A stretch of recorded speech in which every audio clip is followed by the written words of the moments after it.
Greetings, lovely people. R.A. Studman here with Internal Mountain. Today on tap, we have a review of Wheel of Time, Season 1, Episode 2. The summary of this episode is this. The art department has done a fantastic job. The director of photography, excellent work. You're going to love what you see. The visuals are very nice. The special effects are good. And that side of things is really turning out good stuff. Visually, nice to see. Unfortunately, on the other side of the coin, the storytelling aspects are struggling a bit. This is a great episode to learn a lot with because so many mistakes are made, and I'm going to call to light just a couple of those. This is an experimental video. Everything I'm doing right now is experimental. My goal with creating this was very simple. I wanted to make something that I could come watch after I had seen an episode of a show. It's an experimental video in that I've never done this before, and I don't know that I'm capturing the things I want to capture. I'm sure there's going to be improvements as I go along. It's going to be a learning process, and this is the very first step. Thank you.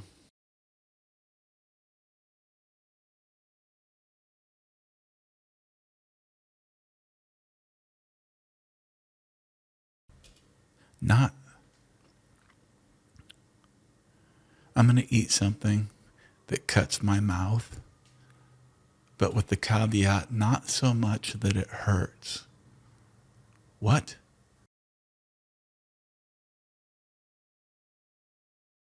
Hard charging?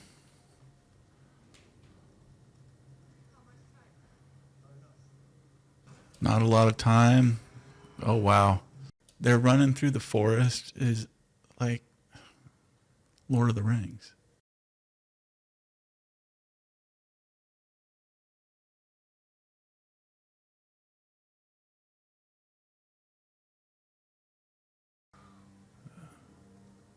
It's nighttime all of a sudden? What? All right. We were just in the day, weren't we in the day? I feel like I want to rewind. Weren't we just a second ago in the day? And here we come riding up and it's nighttime? Like a little transition or something, you know? Good Lord. I mean, there's tension here. I mean, they were being chased through the woods and suddenly it's night. So they've been chased all day, but we didn't get to see any of that really, right? They did some hard editing. And apparently they left, just minutes before this whole horde comes showing up. So let's push pause. So wasn't she a little bit cavalier with, I need a ride. Let's go for a ride. I need to cross the bridge. Here's some coin. Let's go. We're in a hurry. Like death is like moments behind you and you're just going to be calm about that. You're going to come riding up. You're going to come skidding in. The horses' hooves are going to be digging in. It's a puff of dirt and whatnot. Hard on the angle of that. They're going to leap off their horses and they're going to be yelling, dude, we got to cross the river now. And he's going to be all freaked out by the energy. You know what I mean? Like convey that a little bit. They're not doing that here.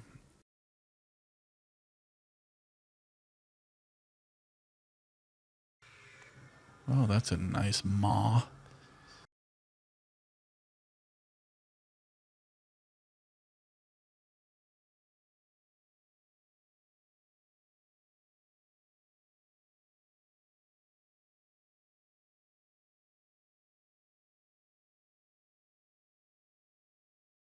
My son will be back. Do you think your son is just going to wander up and be like, what are all these lights and these terrible looking people with skin conditions?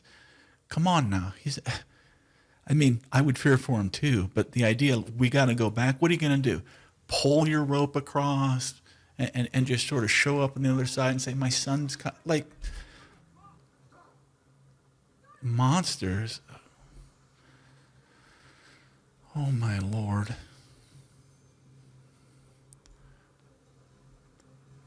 You know what let me push pause. This feels like a writer trying very hard to make it look like she makes very difficult decisions and there's a lore that they make decisions that aren't maybe always on the side of morality, but they do what they need to.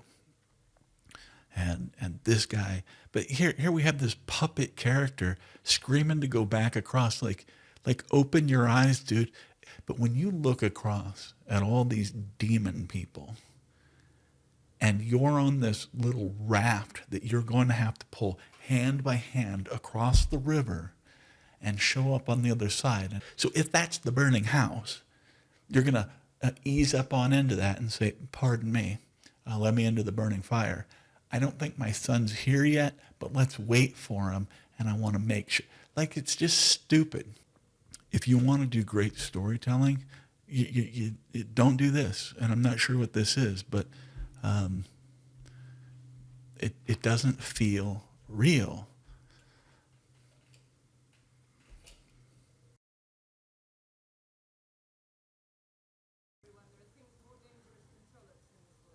There are things more dangerous than Trollocs in this world, so be careful.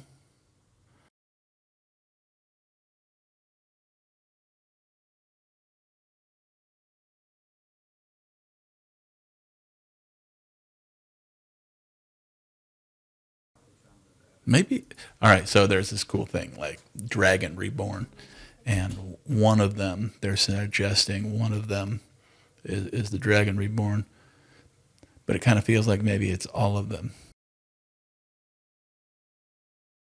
We leave at first light. You were in a big hurry. You lost them. They're chasing you. Certain death is behind.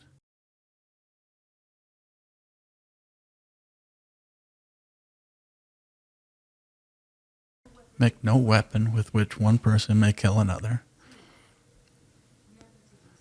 Never use one power as a weapon, except with defense of life of this person, that person, or the other person.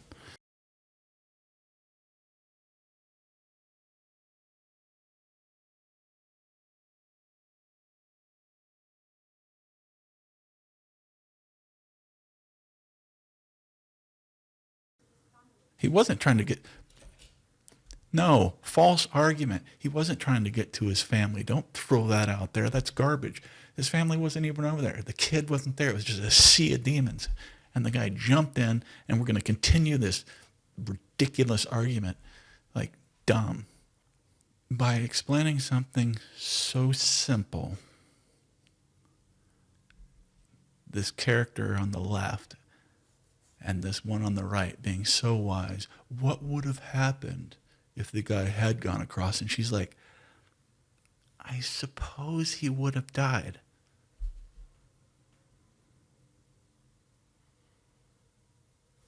Yeah. I'm glad you caught up to that.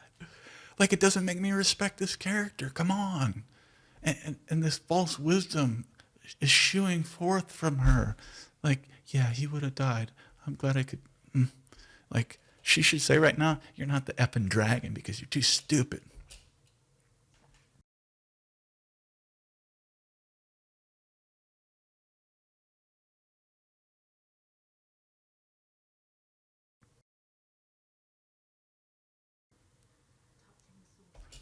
Okay, so she says you could be. So I'm learning about this world.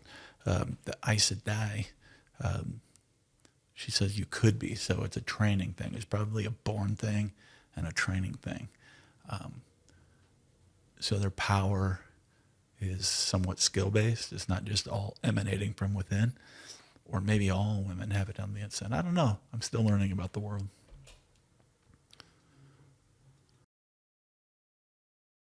You came out here to be alone? Oh, all right, let's push pause.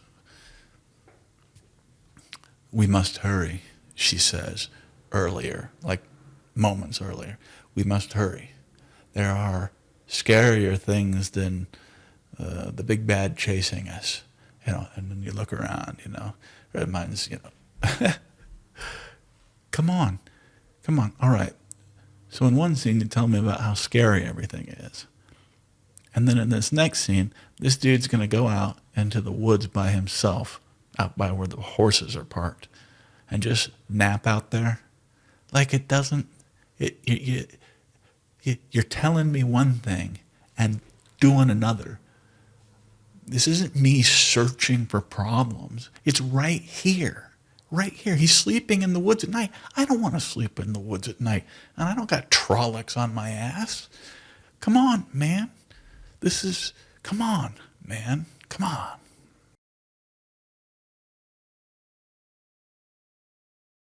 Pretty calm in his eyes for a dude who just coughed up a bat. Is this normal in this world? Okay, now he wakes up. All right. So in his dream, he's pretty badass and calm. He's like, I coughed up a bat. What the fuck, you bat? So it's morning. It's morning. He slept outside all by himself the whole time. Wait a second. Wait. Push pause. Again, more like bad storytelling. Why? So he just wakes up over there, comes around, it's daylight. I mean, we're going to leave at the crack of dawn because things are so harrowing around here. People sleep outside by themselves in the woods. It's all fine. It's all fine. We're going to leave at the crack of dawn. He wakes up. He comes around. These people are already going. You see horses in the background. The camp's already going.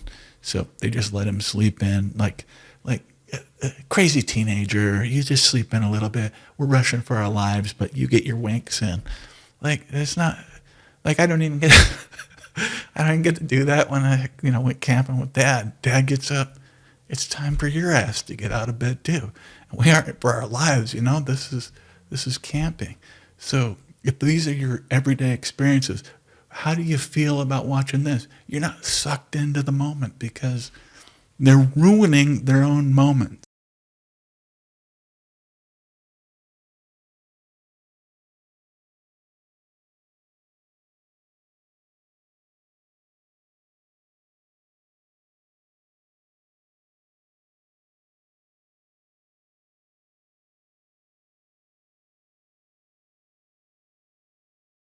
Well, you hear ring race? Well, of course you're going to hear ring race. You got the fire going. What's that? Oh, no shit.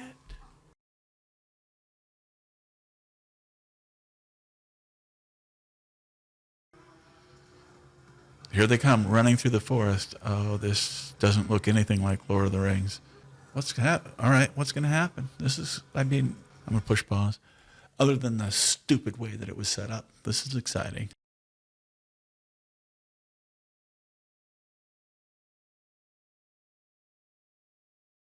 They suddenly see this giant wall that they should have been seeing for miles. But anyway, this wall of, 500 feet tall materializes just in front of them with a giant ass crack down the center of it.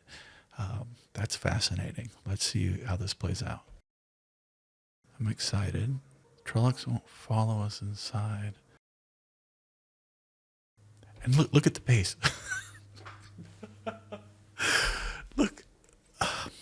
Look at the pace that they are walking into this town in. Isn't this unbelievable? Oh yeah, our mortal enemies are behind us. They're going to kill us. This is so frightening. We're out in the forest and we're being chased by things that are going to kill us. Suddenly they're on your ass. They're in the woods. And I tell you that over there, everything will be all right. They won't follow us there. So let's go ahead and slow walk our horses over there. That is not how you're going to handle it. You're going to be like The Rock and Jumanji running, Watch their languished pace here. It is a cool town, I'll grant you that. I wonder what's the story. Their director of photography is pretty good. Really good.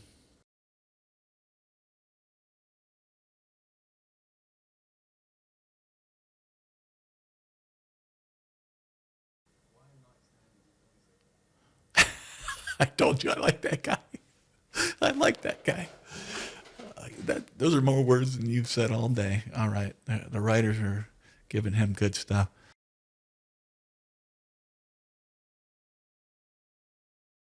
And why would you bring us here? And the moment I say that, I'm like hit upside the head. He's questioning why he brought him here. Has he forgotten just 15 minutes ago on their lazy walk in there of all the murderous creature hell-bent on their destruction that was right out there? Did he forget that? Now he's questioning why this guy brought him here.